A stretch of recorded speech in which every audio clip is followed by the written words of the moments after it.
Well, my friend, somebody's trying to kill the president. That's right, somebody's trying to kill the president. We're living in a time of increased political violence. We're going to talk about that and a whole lot more on this episode of Charlie Crimebuster. It's what some people are calling, well, they're calling it the fastest minutes in podcasting. The views and opinions expressed in this presentation are solely those of the individuals participating and do not represent those of city, county, state, or federal law enforcement agencies, nor sponsors and platforms of this presentation. The Charlie Crimebuster name and all forms and abbreviations are property of its owner, and its use does not imply endorsement of or opposition to any specific organization, product, or service. All individuals described or mentioned in the presentation should be considered innocent unless or until found guilty in a court of law. This presentation contains adult subject matter. Listener and viewer discretion is advised. Well, hello, welcome to another episode of Charlie Crimebuster. So glad to have you aboard the Charlie Crime train today. Thank you for joining us. Hey, do me a favor, if you're a first-time listener, we'd love to hear from you. You can reach me, charliecrimebuster at gmail.com, charliecrimebuster at gmail.com. We'd love to hear from you. You may have questions. You may have suggestions about some things you'd like for us to cover. You may even have objections. We always say it is a safe space here at Charlie Crimebuster. You have a right to disagree. We'd love to hear from you. Whether you agree or disagree, reach out to us with a shout-out. Reach out with a shout-out. charliecrimebuster, gmail.com. By the way, let me also invite you to check out our sponsor, peacemakernetwork.com. Speaking of political violence, there are those people who run toward danger instead of away from danger and violence. Those are the brave men and women of law enforcement, and of course also the military, and those brave first responders who come running when we face danger. Read all about it. You can even learn how you can support them at peacemakernetwork.com, our sponsor. By the way, let me ask you to help us out. If you would, please review and rate the program. Leave us a 5-star rating. That enables us to reach more people. It helps get us out in those airwaves on the internet superhighway. Give us that rating. It'll help us get the program out to more people. And by the way, if you haven't yet, please subscribe. That way you will be notified every time we drop an episode. So glad to have you aboard the Charlie Crime train today. The following podcast is brought to you by peacemakernetwork.com. peacemakernetwork.com. Audio is provided by pixabay.com. That's pixabay.com. Now, interesting enough, this is amazing, as we're into this series, the series of political violence. Well, just a couple days ago, this past Saturday, May the 23rd, there was a shooting. Not just any shooting, though. This shooting was located near Pennsylvania Avenue and 17th Street Northwest. That, by the way, is just outside the White House complex. Yep, somebody else is trying to kill the president. Nasir Best, 21 years of age, that's what the news is telling us about. He approached the White House complex, took a gun out of his bag, and then fired.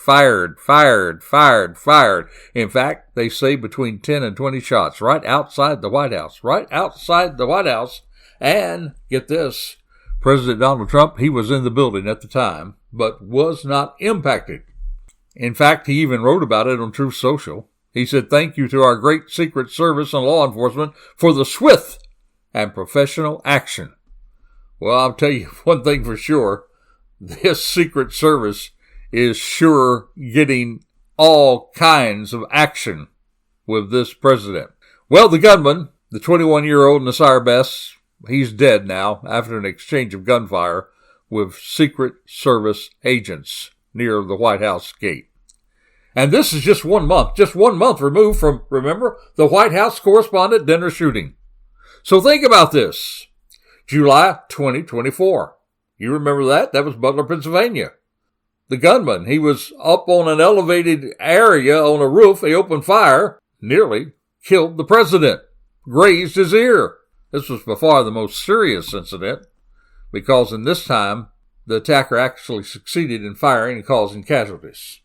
And then there was, in September 2024, right here in the Sunshine State of Florida, on the Florida golf course, a man hid near Trump's golf course with a rifle, apparently waiting for just the right moment. But this time the Secret Service agent spotted him early. He took off, but he was later captured. And then, of course, as we mentioned, the White House Correspondents' Dinner. He attempted to breach the event perimeter. Fired a weapon. He even fired a weapon. But security stopped him before he could get anywhere near Trump. There was a Secret Service agent that was shot. Thankfully, he had that vest on, and he wasn't injured seriously.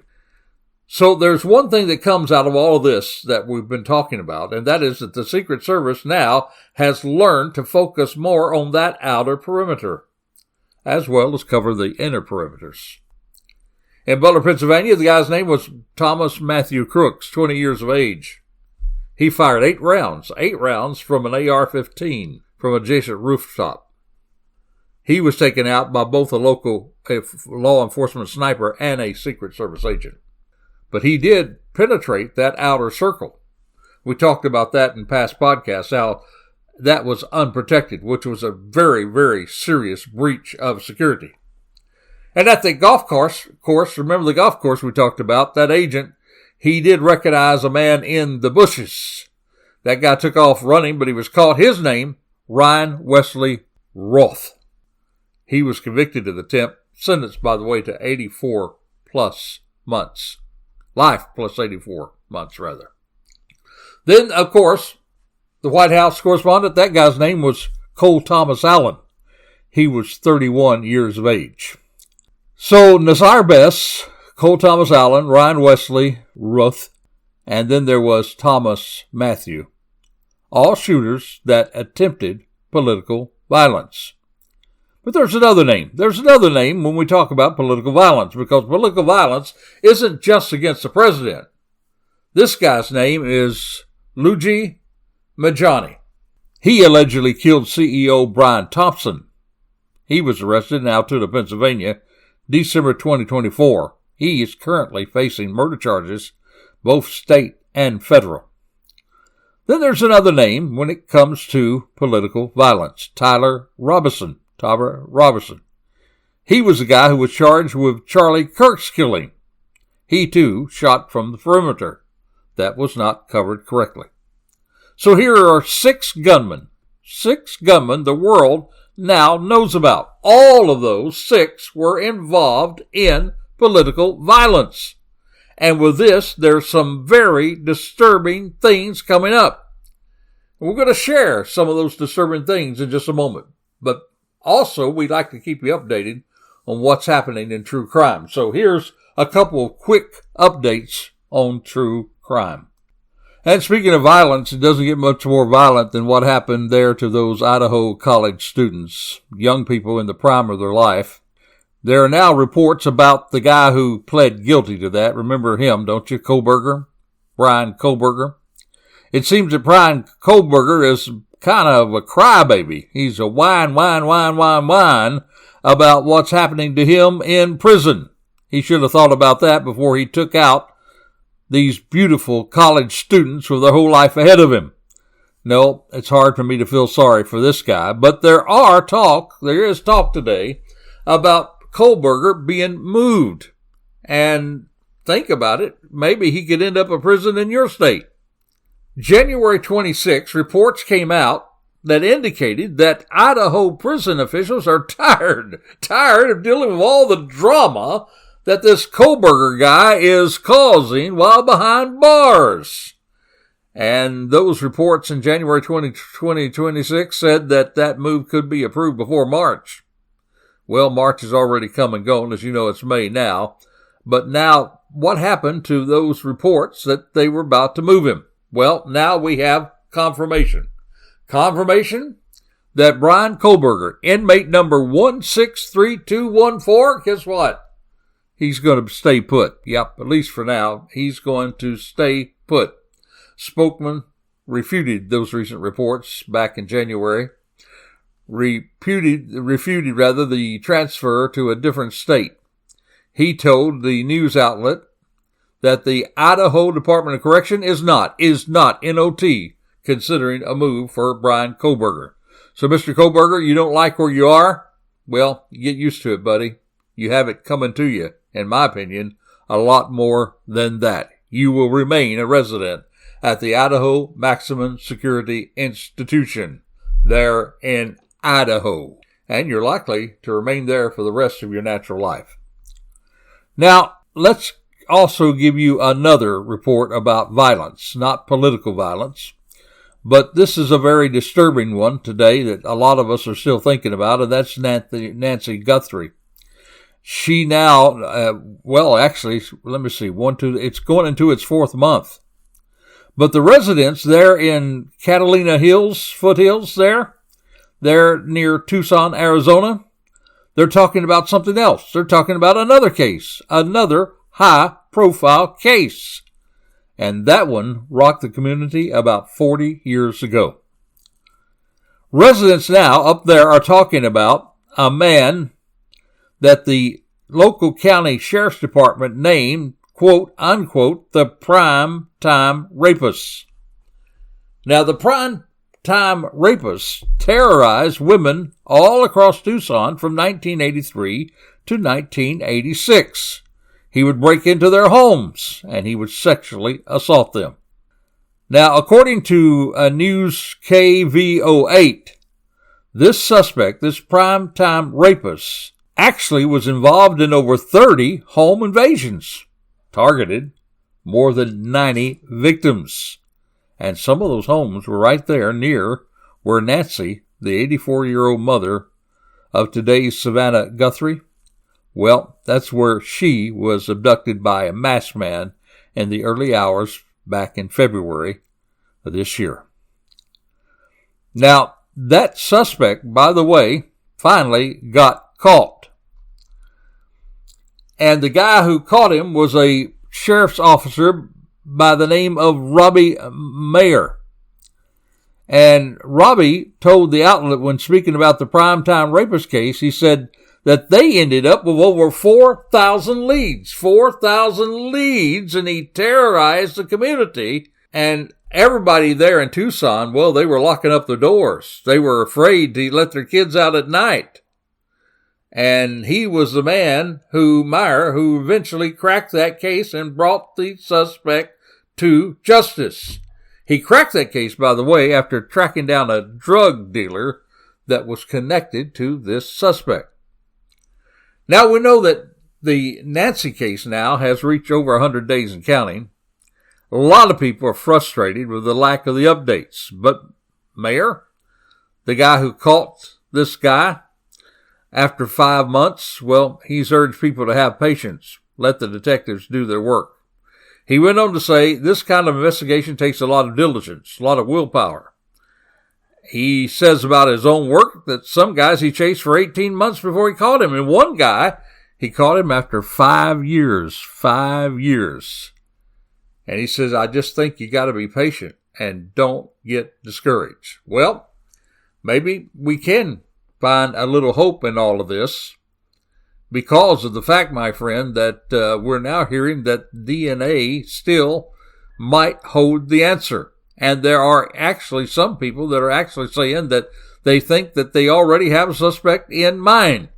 Now, all of these is just kind of a hearsay at this point, so we can't report to you anything for sure. But we're all very hopeful with this update that we're going to see some results in the Nancy Guthrie missing person investigation. What do you think? Love to hear from you. Reach out with a shout out, charliecrimebuster@gmail.com.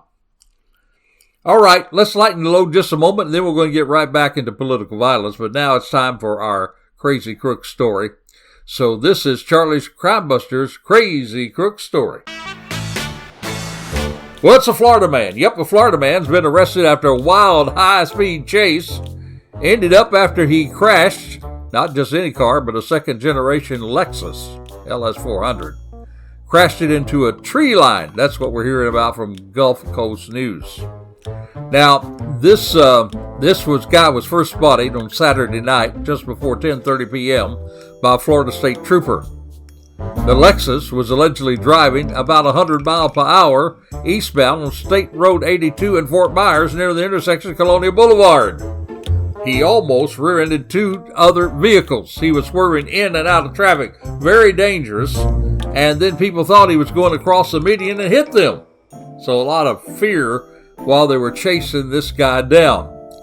Now, they attempted to stop the Lexus, but the driver then, he put down the gas pedal of this 290 horsepower V8 and got up to speeds of 130 miles per hour down there on the southbound Daniels Parkway. He even, now get this idiot turned off his headlights. Well, wasn't a good move on his part, because then he lost control, rolled into a tree line, and then they caught the driver, identified him as a guy by the name of Pavan Rivera, and while he was being arrested, well, this guy thought he would be a comedian. He cracked a joke. He said, well, I just needed a faster ride. Well, he got a ride, all right. After being evaluated at the hospital, well, Pavan Rivera, he was booked into the Lee County Jail and released on bond. Well, somehow, in spite of the reported wisecracks, we just don't think that there's a lot of future for this guy. So this idiot that put everybody at risk running down the highway 130 miles per hour in his fancy car ended up being delivered to the county jail. This is indeed Charlie Crimebuster's Crazy Crook of the Week. Now, we've been talking about the six men with political violence in their background, but let me tell you a little bit about Cole Thomas Allen. He was the one, of course, who tried to get to Trump at the White House correspondent dinner. There were some very, very, I think, disturbing comments online regarding Cole Thomas Allen, and I think I want to go over these with you guys and just let you know how sick society is today. Cole Thomas Allen, this is what one guy wrote about him. He said, quote unquote, Cole Thomas Allen is a real American patriot. Not going to tell you the guy's name. He doesn't deserve his name brought out there. Then there was another one who said, now get this, talking about the attempt on the president, hopefully the next one is successful. Then there was another one, get this, who said, well, why can't these shooters shoot better? And then someone else said, well, hopefully the next one is successful. Another one wrote, what a pity he didn't succeed. And this is a very unusual one. This guy said, well, I'm not cheering for assassination, but I admit I've got champagne in the fridge. Champagne in the fridge for that wonderful day when the grim reaper comes for this evil man, talking about the President of the United States. Someone else said, well, unfortunately, he is alive and well. And then another one, he thought he would kind of rationalize it. He says this, he says, well, Trump, he mocks everybody that does not like him that have died, so who cares if people who don't like him and mock him? But, you got to think about that, my friend. First of all, the guy that said he had champagne in the refrigerator, he said, I'm not for assassinating people. But then he turns around and says he has champagne in the refrigerator. Well, sure, he's for assassinating people. If he says he's going to celebrate it, he's egging people on to do it. And then this other guy says, well, all is fair because Trump mocks people when everyone he does not like have died, so who cares if people who don't like him mock him? Well, if mocking people who die is wrong when Trump does it, it's also wrong when someone else does it. So these people are not thinking. They're not thinking at all. And these things are happening. But I guess what really disturbs me, even more than that, when we're talking about political violence. Now, remember back in December 2024, boy, it's hard to believe that it's already been almost a little over 2 years since that happened, coming up. Luigi Majani, he shot and killed in cold blood now the United Healthcare worker, or actually the CEO, Brian Thompson. He shot him in the back like a coward. Folks, please don't get into this thing where you don't realize that these are real people. You see, Brian Thompson was a father. Brian Thompson was a husband. And this guy, Luigi Majani, he almost becomes a hero. Well, he does become a hero in the minds of many people. Did you know that his legal defense raised $1.4 million? $1.4 million. He has received over 6,000 letters of support. They even have these, these trucks with these billboards on them. even these billboard trucks out in New York was carrying the slogan, Free Luigi, Free Luigi. And United Healthcare? Well, there was so much negative comments coming in that they had to turn Facebook off as far as the comments, receiving comments. That was after a post about Thompson's death received more than 36,000 laughing reactions. You know those little laughing reactions that you see online? They had over 36,000 of them. A man was killed. A wife became a widow. Children lost their father. And 36,000 people laughed about it. Well, thankfully, my friend, Americans actually, when you look at the total of Americans, according to survey, there was 43 to 23%, 43% of people actually did view Majani unfavorably. Thank God for that. 23% favorably. But not all good news there. Because with adults under 30, a different story. Adults under 30, there was 39% of the people actually had a favorable impression of Luigi Majani, who shot this man in cold blood, over 30% who unfavorably did that. Now, that talks about adults under 30. What's happening in this country? Now, I have a dear past friend who I've been following on Facebook, and he shared about a guy up in Tennessee. He's actually an attorney, also a preacher, I hear, and he shares this type of information. That guy's name is a guy by the name of Clayton Wood. And you should look him up. You should follow him. On Facebook, he goes by the American Patriot on Facebook. And I like what he said to his sons about this kind of thing of political violence. I think he used a great illustration of how we should come to reason in the United States of America. This is what he said when he was talking about how he is training his sons in relating to violence. Now, I'm going to read straight from his post about what he says to his sons. I want you to listen to this very, very carefully because the whole nation needs to hear this. He says, I'm raising sons. When they hit each other, I do not accept the justification. Did you hear that? I'm raising sons. When they hit each other, I do not accept the justification. He goes on to say, almost every time one of them has a version of the same argument. And you've heard this if you've raised kids, haven't you? One kid says, one son said, he's mocking me. He gave me a mean look. Boy, if I had a quarter for every time that one of my sons said about the other one, well, he's looking at me wrong. He gave me a mean look. He started it. Well, according to Mr. Cook here, or Mr. Wood rather, he says, my answer is always the same. You are responsible for what you choose to do with your hands. Did you hear that statement? You are responsible for what you choose to do with your hands. A look does not excuse a fist. A word does not excuse a shove. You do not get to transfer the responsibility for your own actions onto the person who provoked you. I got to repeat that sentence that he says here in his post. Let me say it again. This is him talking to his sons. You do not get to transfer the responsibility of your own actions onto the person who provoked you. He goes on to say, because the moment you accept that logic, there's no floor. Every act of violence becomes defensible as long as you felt sufficiently provoked first. Wow. He goes on to say, by the time my boys pass 13, they understand this. My sons also know that murder is wrong. Not complicated, wrong. Not situationally wrong, depending on whether the target deserved it. Wrong, full stop.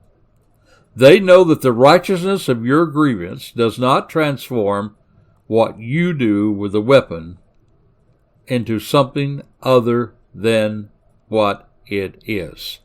And they also know that they are responsible for their own choices, regardless of what the other person did first. Well, folks, I want you to know there's a lot of adults out there who haven't gotten to that point yet. A lot of adults who haven't gotten to that point yet. Very, very good advice. Last week I shared with you about a recent road rage incident here in Florida where a guy was cut off in traffic. He got so angry that he began to ride the guy's back bumper, and the guy brake checked him twice. And then this guy takes a weapon, takes a gun, and begins firing bullets into an SUV. Listen to this. An SUV with a family of 4 in it. One of those bullets went through the rear seat right near a child's seat. Can you believe that? This guy, who is filled with rage, takes a weapon and begins to fire lethal bullets at a family of 4. And when he was finally stopped, when law enforcement finally caught him, the only thing he could say is, "I wanted to kill that driver. I wanted to kill that driver." This guy got so angry that he wanted to kill that driver. Folks, it's outrageous. That's outrageous. That's why I always talk about road rage on this program and how dangerous it is today. Used to, you just flip somebody off and somebody flipped you off back, but it's not that way today. People have guns. And they will kill you, my friend, because of what you have done. This Wild West justice that's coming into this country can destroy it. And we need to fight back against it. Luigi Majani is not a hero. He is a cold-blooded murderer, my friend. And he is responsible. And he can't rationalize it by the fact that there's problems with health insurance in this country. This political violence cannot stand much longer in this country. So what do? We've got to remind people that we use our words, not violence, in this country today. We debate the issues. We learn to disagree agreeably. We talk about the issues, and then we find that we resolve these issues through voting, through putting people in office to represent us the way we feel we ought to be represented. And we learn to go along as a nation as long as we're doing something just and righteous in this country, and we are. So, my friend, if you disagree with the political ideology that's taking place in this country, learn to be able to handle it without violence. There is political violence in this country. Thank God the majority of people do not feel that's the way to handle it. And thank God that there have been times that it's even been worse in this country, but we better watch it today, and we need to bring it back and tone it back, and we need to get back to doing what Americans do the best, and that's debate the issues and do it in a way that shows respect one to the other. Well, I've ranted enough today. We've been talking about political violence in this country. Thank you for joining us. Join us next week for another program. Until this time, next time, this is Charlie Crimebuster reminding you, be safe, be alert. For the life you save, it may be your very own. You have been listening to Charlie Crimebuster. We would like to thank our sponsor, the Peacemaker Network, and also encourage you to support the first responders, military, and law enforcement personnel by contributing to the Peacemaker Network. That's peacemakernetwork.com. All music and sound effects are courtesy of Pixabay.com. That's Pixabay.com. You can also support us by subscribing to our YouTube channel, tag @CharlieCrimebuster, and then click the subscribe button. By doing so, you'll be notified each time we drop one of our shows. Another more convenient way for you to listen to our podcasts, or for you to say to your smart speaker, play Charlie Crimebuster. If you have comments or suggestions, we would love to hear from you. So please send them to charliecrimebuster@gmail.com. That's charliecrimebuster@gmail.com. Or you can call or text us at 407-917-2211. That's 407-917-2211. Thank you for listening, and we hope that you will join us again for another exciting crime episode with Charlie Crimebuster.